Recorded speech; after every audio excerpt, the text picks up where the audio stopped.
Naruto उजुमाकी अपने होकागे office की कुर्सी पर बैठा हुआ था, लेकिन उसकी आंखों में वह चमक नहीं थी जो कभी हुआ करती थी। उसके सामने मेज पर एक विशाल स्क्रॉल खुला हुआ था जिस पर हजारों पेचीदा सील बने हुए थे। यह कोई साधारण जुत्सु नहीं था। पूरे 13 साल की कड़ी मेहनत और अनगिनत रातों की रिसर्च के बाद नारुतो एक ऐसे सील को पूरा करने की कगार पर था जो हिराशिन जुत्सु की सीमाओं को भी लांघ चुका था। यह समय को मोड़ने और इतिहास को फिर से लिखने की तकनीक थी।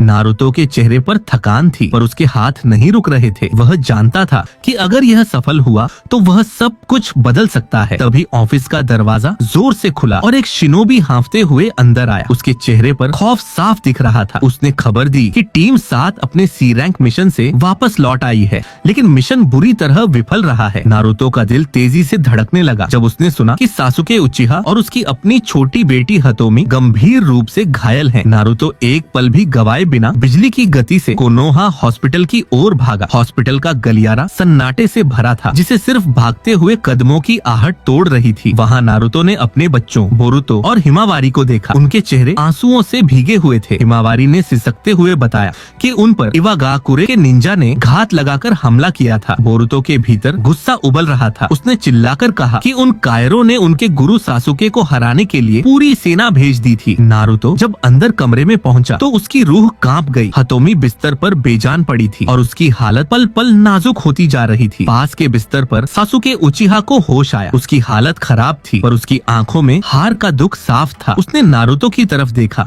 और धीमी आवाज में माफी मांगी। सासुके ने बताया कि उसका 3/4 चक्र एक दुश्मन की तकनीक से सील कर दिया गया था, जिसकी वजह से वह बच्चों की रक्षा नहीं कर पाया। नारुतो ने अपने दोस्त के दर्द को कम करने के लिए हल्का सा मजाक किया और कहा कि सासुके को हमेशा दूसरों को छोटा महसूस कराना बखूबी आता है, लेकिन सासुके की बातों में गंभीरता थी। उसने पूछा, नारुतो क्या वह सील तैयार है? नारुतो के मन में उथल पुथल मच गई। वह जानता था कि अगर उसने इस वक्त टाइम ट्रेवल किया तो वह शायद इन बच्चों को, बोरुतो, हिमावारी और हतोमी को दोबारा कभी उसी रूप में न पा सके। यह एक जुआ था जिसमें वर्तमान का अस्तित्व दांव पर था। सासुके ने उसे हिम्मत दी और कहा कि इस बार वह अपनी बेवकूफी छोड़ दे और अतीत में जाकर सब कुछ सही करे ताकि भविष्य में किसी को ऐसे न रोना पड़े। तभी बाहर से शोर सुनाई दिया। शिनोबी ने आकर खबर दी कि इवा और कुमो की संयुक्त सेनाएं कोनोहा की ओर कूच कर रही हैं और रायकागे खुद इस हमले का नेतृत्व कर रहा है। कोनोहा चारों तरफ से घिर चुका था। डॉक्टर ने बाहर आकर नारुतो को सबसे बुरी खबर दी कि हतोमी शायद आज की रात भी नहीं काट पाएगी। सासुके ने नारुतो को झकझोरा और कहा कि अब रुकने का समय नहीं है, उसे फेट रिवर्सल जुत्सु को पूरा करना ही होगा ताकि इस तबाही के चक्र को हमेशा के लिए खत्म किया जा सके। नारुतो को एहसास हुआ कि कोनोहा आज बिल्कुल अकेला खड़ा है। सुनागाकुरे और किरिगाकुरे ने मदद के हाथ पीछे खींच लिए थे।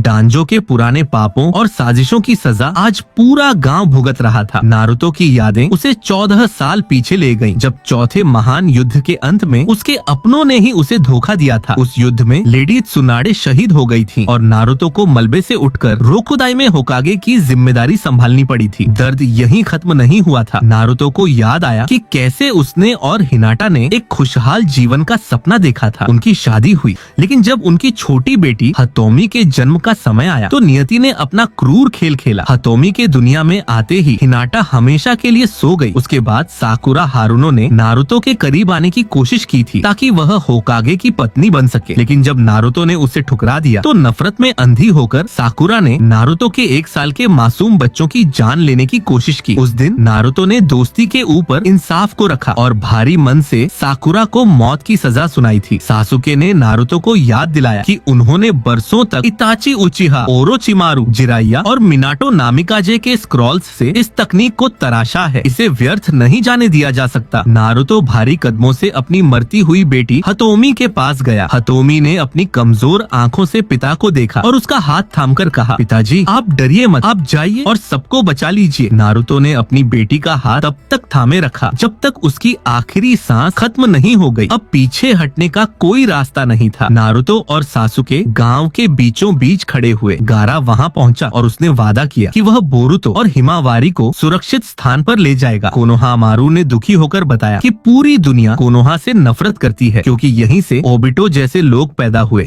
जिन्होंने दुनिया को तबाह किया। नारुतो ने संकल्प लिया कि वह इस नफरत की नींव को ही बदल देगा। नारुतो नारुतो और सासुके ने एक साथ मिलकर हाथों की मुद्राएं बनाना शुरू किया। यह कोई आम जुत्सु नहीं था, इसमें 500 से भी ज्यादा जटिल हैंड सील्स शामिल थे। तभी दुश्मन की सेनाएं दीवारें तोड़कर गांव के भीतर घुस आईं। चारों तरफ चीख पुकार मची थी, लेकिन नारुतो और सासुके का ध्यान अपनी जगह से टस से मस नहीं हुआ। सासुके बुरी तरह थका हुआ था और लहूलुहान था, पर वह नारुतो को सुरक्षा कवच दे रहा था। जैसे ही राइकागे और त्सुचिकागे उनके करीब पहुंचे, नारुतो ने आखिरी सील तोड़ी और गूंजती हुई आवाज में कहा, हेवंस डिक्री, फेट रिवर्सल। एक जोरदार रोशनी का धमाका हुआ और नारुतो और सासुके का शरीर हवा में बिखरने लगा। अचानक नारुतो की आंखें खुली। उसे अपनी पीठ के नीचे एक सख्त लकड़ी का एहसास हुआ। उसने चारों तरफ देखा। वह उसका वही पुराना छोटा सा अपार्टमेंट था। खिड़की से धूप आ रही थी और कैलेंडर पर फाइनल एग्जाम की तारीख लिखी थी। तभी उसके मन के भीतर से एक भारी आवाज गूंजी। कुरामा ने कहा, नारुतो जाग जाओ, जुत्सु ने काम कर दिया है। नारुतो के चेहरे पर मुस्कान आ गई। उसकी आंखों में अब भविष्य का ज्ञान और अतीत का अनुभव दोनों थे। दूसरी तरफ सासुके उचिहा अपने पुराने ट्रेनिंग ग्राउंड के पास एक पेड़ के नीचे लेटा हुआ था। उसने अपने छोटे हाथों को देखा और अपनी हल्की पड़ती सांसों को महसूस किया। उसे एहसास हुआ कि वह अपनी एकेडमी ग्रेजुएशन के दिन वापस आ गया है। इस बार इतिहास वह नहीं होगा जो लिखा जा चुका था। नारुतो उजुमाकी, उसे अपने सिर में एक भयानक टीस महसूस हुई। यह साधारण दर्द नहीं था, बल्कि भविष्य की हजारों यादों और कुरामा के विशाल चक्र का एक साथ वर्तमान के छोटे शरीर में समा जाने का बोझ था।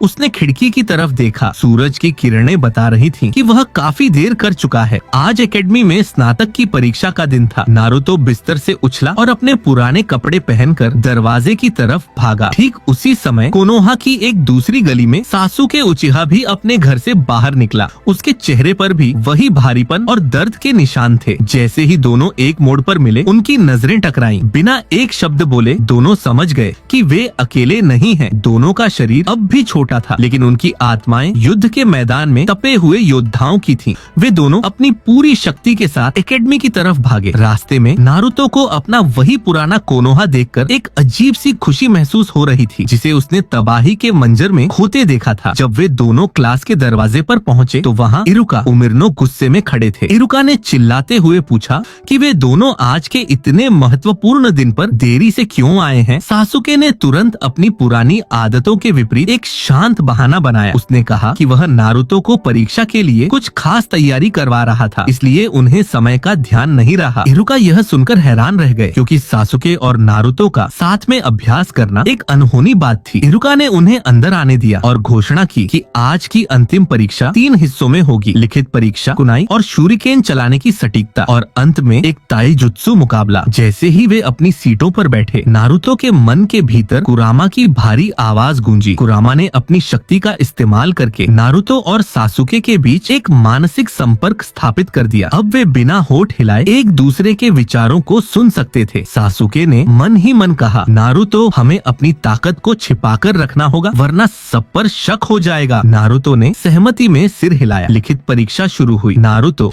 जो कभी साधारण सवालों में भी फंस जाता था, उसके लिए ये सवाल अब बच्चों के खेल जैसे थे। उसने बहुत ही सावधानी से उत्तर लिखे, ताकि वह न तो बहुत ज्यादा बुद्धिमान लगे और न ही पहले की तरह फिसड्डी। इसके बाद सब मैदान में इकट्ठा हुए, जहाँ कुनाई और शूरिकेन का टेस्ट होना था। नारुतो ने देखा कि मिजुकी बहुत चालाकी से परीक्षा के अंकों में हेर फेर करने की कोशिश कर रहा है। वह नारुतो को कम अंक देने के लिए उसके निशानों को गलत बताने की तैयारी में था। नारुतो ने यह भांप लिया। जब उसकी बारी आई तो उसने अपने चक्र का बहुत ही सूक्ष्म हिस्सा इस्तेमाल किया। उसने कुनाई इस तरह फेंकी कि वे हवा में एक दूसरे से टकराकर दिशा बदली और सीधे निशाने के बीचों बीच जा धंसी। वहाँ मौजूद सभी छात्र और शिक्षक, यहाँ तक कि इरुका भी अपनी आंखों पर यकीन नहीं कर पा रहे थे। नारुतो ने एक परफेक्ट स्कोर हासिल किया था। इसके बाद ताईजुत्सु का टूर्नामेंट शुरू हुआ। पहला मुकाबला हिनाटा ह्यूगा और अमी के बीच था। अमी हमेशा की तरह हिनाटा का मजाक उड़ा रही थी और उसे कमजोर कह रही थी। हिनाटा हमेशा की तरह डरी हुई और सहमी हुई थी। नारुतो ने देखा कि दूर से हिनाटा के पिता हियाशी ह्यूगा अपनी सख्त नजरों से अपनी बेटी को देख रहे हैं। नारुतो ने गहरी सांस ली और पूरी ताकत से चिल्लाया, हिनाटा, तुम बहुत ताकतवर हो, हार मत मानना, अपनी असली शक्ति दिखाओ। नारुतो की आवाज सुनते ही हिनाटा के शरीर में जैसे बिजली दौड़ गई। उसने पहली बार अपनी नजरें उठाई और अमी की आंखों में देखा। उसका आत्मविश्वास अचानक बढ़ गया। जैसे ही मुकाबला शुरू हुआ, हिनाटा ने ह्यूगा खानदान की सौम्य शैली का बेहतरीन प्रदर्शन किया। उसने उसने अमी के हर हमले को बहुत ही आसानी से नाकाम कर दिया। नारुतो की बातों से मिली प्रेरणा ने उसे वह साहस दिया था जिसकी उसे हमेशा से तलाश थी। हिनाटा ने एक सटीक प्रहार किया और अमी को जमीन पर गिरा दिया। यह हिनाटा की पहली बड़ी जीत थी। हियाशी hyuga के चेहरे पर एक पल के लिए हैरानी के भाव आए, जबकि पास के एक पेड़ के पीछे छिपे काकाशी हताके यह सब बहुत ध्यान से देख रहे थे। उन्हें महसूस हो रहा था कि इन बच्चों में, खासकर नारुतो और सासुके में कुछ तो बदल गया है। कुनोइची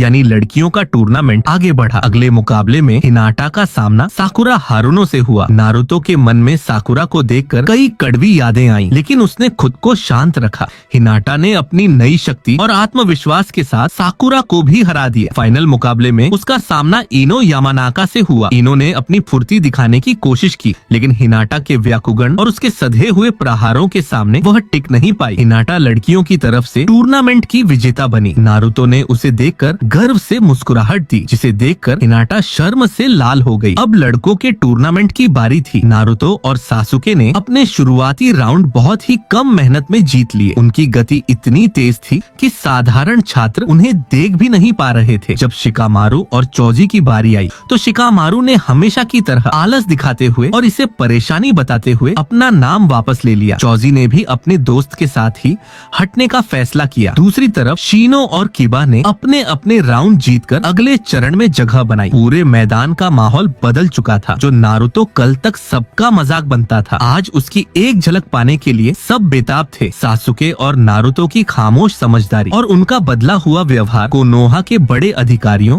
और खासकर काकाशी के लिए एक रहस्य बनता जा रहा था। नारुतो जानता था कि यह तो बस शुरुआत है, असली चुनौतियां अब भी आने वाली थीं। उसने सासुके की तरफ देखकर इशारा किया कि अब उन्हें अगले बड़े कदम के लिए तैयार रहना होगा। छात्रों का मुकाबला अब अपने सबसे रोमांचक मोड़ पर था और पूरा मैदान उत्साह से भरा हुआ था। अगला मुकाबला नारुतो उजुमाकी और किबा इनुजुका के बीच तय हुआ। जैसे ही दोनों घेरे के बीच में आए, किबा ने अपनी पुरानी आदत के अनुसार नारुतो का मजाक बनाना शुरू कर दिया, लेकिन नारुतो के चेहरे पर एक डरावनी शांति थी। मुकाबला शुरू होते ही नारुतो ने एक ऐसी मुद्रा बनाई जिसे देखकर सासुके की आंखें भी फैल गईं। यह ड्रैगन स्टाइल ताइजुत्सु था, वही खतरनाक शैली जिसे कभी मदारा उचिहा युद्ध के मैदान में इस्तेमाल किया करता था। सासुके ने पास उपस्थित छात्रों को धीमी आवाज में बताया कि यह शैली बहुत ही अनिश्चित है और शत्रु को संभलने का एक पल भी नहीं देती। किबा ने अकामरू के साथ मिलकर हमला करने की प्रयास किया, लेकिन नारुतो की गति किसी बिजली की लपक जैसी थी। इससे पहले कि किबा कुछ समझ पाता,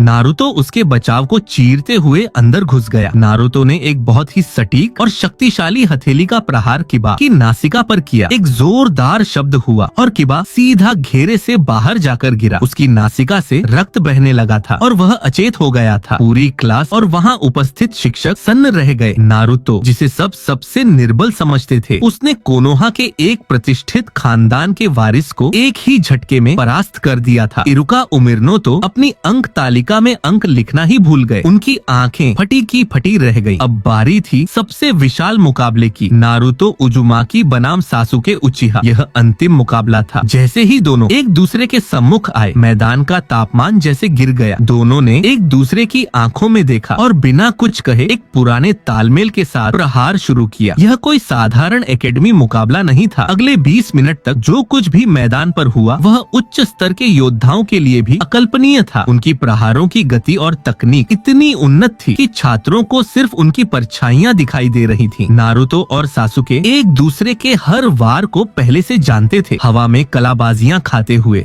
और एक दूसरे के वार को निष्फल करते हुए वे दोनों अपनी पूरी क्षमता का प्रदर्शन कर रहे थे। काकाशी हताके, जो अब तक वृक्ष के पीछे से देख रहे थे, पसीने से भीग गए। उन्हें समझ नहीं आ रहा था कि ये छोटे बालक इतनी परिपक्व लड़ाई कैसे लड़ सकते हैं। लेकिन सासुके के साथ एक समस्या थी। भविष्य से वापस आने की मानसिक थकान और चक्र के अचानक बदलाव ने उसके मस्तिष्क पर भारी दबाव डाल दिया था। मुकाबले के अंतिम क्षणों में सासुके के पैर लड़खड़ाए और उसने एक छोटी सी तकनीकी भूल कर दी। नारुतो ने इस अवसर को हाथ से नहीं जाने दिया और सासुके को भूमि पर गिराकर अपनी पकड़ में ले लिया। इरुका ने कांपती आवाज में घोषणा की कि नारुतो उजुमाकी इस वर्ष का रूकी ऑन ऑफ द ईयर है। सासुके ने मुस्कुराते हुए नारुतो का हाथ थामा और पराजय स्वीकार की। मुकाबला समाप्त होने के बाद नारुतो और सासुके चुपचाप वहाँ से निकल गए और वन की गहराई की तरफ चले गए। लेकिन लेकिन वे अकेले नहीं थे। हिनाटा ह्यूगा और काकाशी हताके को उन दोनों पर गहरा संदेह हो गया था। नारुतो की बदली हुई शक्ति और सासुके का उसके प्रति सम्मान, यह सब बहुत विचित्र था। हिनाटा और काकाशी ने बहुत सावधानी से उनका पीछा करना शुरू किया। वन के एक सुनसान हिस्से में पहुंचकर नारुतो और सासुके एक पुरानी शिला पर बैठ गए। नारुतो ने अपनी जेब से एक मानचित्र निकाला और भूमि पर एक समय की रेखा बनाने लगा। सासुके ने कहा, नारुतो, हमें बहुत संभल कर चलना होगा। सबसे पहले हमें हाकू और जाबुजा को मृत्यु से बचाना होगा। नारुतो ने सहमति में सिर हिलाया और आगे जोड़ा कि उन्हें ओबितो के आकात्सुकी प्लान को जड़ से उखाड़ फेंकना है। उन्होंने उन सभी मृत्यु और विनाश की चर्चा की जो भविष्य में होने वाली थी। उनकी योजना अब सिर्फ कोनोहा को बचाने की नहीं, बल्कि पूरी दुनिया के इतिहास को परिवर्तित करने की थी। उन्होंने ओरोचिमारू के हेवन सील के बारे में भी बात की जो वह सासुके को देने वाला था। नारुतो ने स्पष्ट किया कि वे ओरोचिमारू को सासुके के समीप भी नहीं आने देंगे। बातचीत के दौरान गारा का प्रसंग भी आया। नारुतो का चेहरा गंभीर हो गया। उसे स्मरण था कि गारा का बचपन कितनी नफरत और अकेलेपन में बीता था। उसने निश्चय किया कि वह गारा की मानसिक स्थिति को बिगड़ने से पहले ही उसकी सहायता करेगा और उसे उस अंधकार से बाहर निकालेगा। सासुके ने नारुतो की आंखों में एक विचित्र क्रोध देखा। नारुतो ने कहा, मैं सांदाई में होकागे हिरुजेन सारुतोबी को क्षमा नहीं कर पा रहा हूँ। नारुतो का क्रोध उचित था। हिरुजेन ने न सिर्फ नारुतो के माता पिता की सत्यता उससे छिपाई, बल्कि उजुमाकी वंश के विनाश के समय भी कोनोहा की तरफ से कोई सहायता नहीं भेजी थी। नारुतो को लगा कि उसे एक अनाथ की तरह मरने के लिए छोड़ दिया गया था, जबकि उसके पिता ने इस ग्राम के लिए अपने प्राण दिए थे। काकाशी और हिनाटा जो झाड़ियों के पीछे छिपे यह सब सुन रहे थे, पूरी तरह सुन्न रह गए। उन्हें समझ नहीं आ रहा था कि ये बालक किन गुप्त बातों और भविष्य की घटनाओं का उल्लेख कर रहे हैं। काकाशी के मन में एक ही प्रश्न था, क्या ये सच में वही नारुतो और सासुके हैं जिन्हें वह जानता था, या कोनोहा के इतिहास में कोई बहुत विशाल तूफान आने वाला है। नारुतो उजुमाकी और सासुके उचिहा शिला पर बैठे भविष्य की बिसात बिछा रहे थे। नारुतो ने सासुके की ओर देखा और गंभीर स्वर में कहा कि कोनोहा की सुरक्षा के लिए उन्हें जिराइया और त्सुनाडे को ग्राम में वापस लाना ही होगा। उन्हें पता था कि आने वाले संकटों का सामना करने के लिए इन दोनों दिग्गजों का साथ होना कितना आवश्यक है। साथ ही नारुतो ने यह भी निश्चय किया कि इस बार साकुरा हारुनो को त्सुनाडे की शिष्या बनने का अवसर नहीं दिया जाएगा। पिछले जीवन के कड़वे अनुभवों और साकुरा के विश्वासघात को याद करते हुए नारुतो ने उसे इस पद के लिए सर्वथा अयोग्य माना। अगले दिन एकेडमी में निंजुत्सु की परीक्षा का समय आया। इरुका उमिरनो के सम्मुख सभी छात्र अपनी कला का प्रदर्शन कर रहे थे। जब नारुतो की बारी आई तो उसने अपनी आंखों में एक अलग ही चमक के साथ कदम आगे बढ़ाए। उसने हवा में अपनी उंगलियों से एक सूक्ष्म कंपन पैदा किया जिसे चक्र पल्स कहा जाता है। इस तकनीक के प्रभाव से वहाँ उपस्थित सभी छात्रों पर किया गया भ्रम या गेंजुत्सु एक ही क्षण में छिन्न भिन्न हो गया। इसके बाद नारुतो ने एक अत्यंत उच्च स्तर का रूपांतरण या ट्रांसफॉर्मेशन दिखाया। उसने स्वयं को हूबहू अपने पिता चौथे होकागे मिनाटो नामिकाजे के रूप में बदल लिया। यह देखकर इरुका के मुख से शब्द निकलना बंद हो गए और वहाँ उपस्थित हर व्यक्ति इस बालक की अद्भुत प्रतिभा को देख विस्मित रह गया। परीक्षा के पश्चात मिजुकी ने अपनी चाल चली। उसने नारुतो को अकेले में बुलाया और उसे बहकाने का प्रयास किया। मिजुकी ने बहुत ही चालाकी से नारुतो को बताया कि कोनोहा का प्रतिबंधित स्क्रॉल चुराना वास्तव में एक विशेष चुनिन परीक्षा का गुप्त हिस्सा है। उसने नारुतो से कहा कि यदि वह उस स्क्रॉल को हासिल कर लेता है तो उसे तुरंत पदोन्नति मिल जाएगी। नारुतो जो मिजुकी के काले मन के सच को पहले से जानता था, उसने अभिनय करते हुए इस प्रस्ताव को स्वीकार कर लिया। नारुतो ने योजना के अनुसार होकागे के भवन में प्रवेश किया। उसने बहुत ही सफाई से असली स्क्रॉल को वहाँ से हटाया, किंतु मिजुकी को चकमा देने के लिए उसने वहाँ एक बनावटी स्क्रॉल रख दिया।